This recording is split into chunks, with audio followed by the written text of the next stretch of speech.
Ladies and gentlemen, this is Miss World 2026.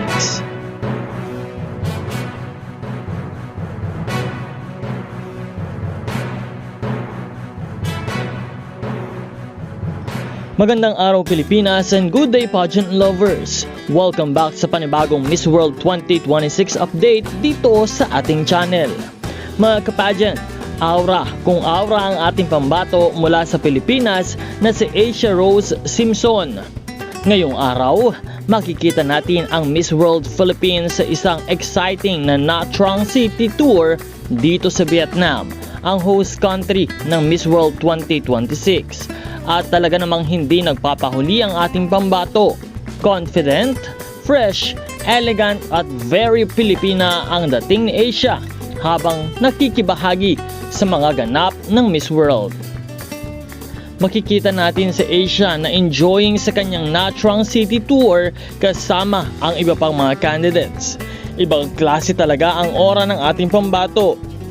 Kahit simpleng city tour lang, parang ready na agad sa isang major pageant event. Kapansin-pansin din ang kanyang confidence at natural na charm. Talagang dala niya ang Filipina beauty and personality saan man siya magpunta. At kung pagbabasehan ang kanyang mga latest appearances, mukhang talagang prepared si Asia. Naipakita kung ano ang kayang gawin ng isang Filipina beauty sa international stage. Mga kapageant, ito ang gusto nating makita. Isang kandidata na hindi lamang maganda, kundi marunong ding magdala ng sarili. May kumpiyansa at game sa bawat activity. Hindi man ito ang mismong coronation night, bawat activity sa Miss World ay opportunity para makilala ng ibang delegates, organizers at pageant fans ang ating representative. Kaya bawat appearance ni Asia Rose, suportahan po natin.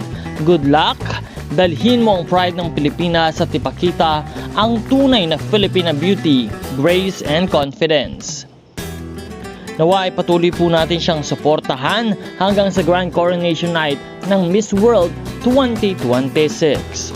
This is Nel2204. Huwag kalimutan na mag-subscribe kung hindi pa po kayo nakakapag-subscribe dahil araw-araw po tayong nagbibigay ng updates. Marami pong salamat sa panonood.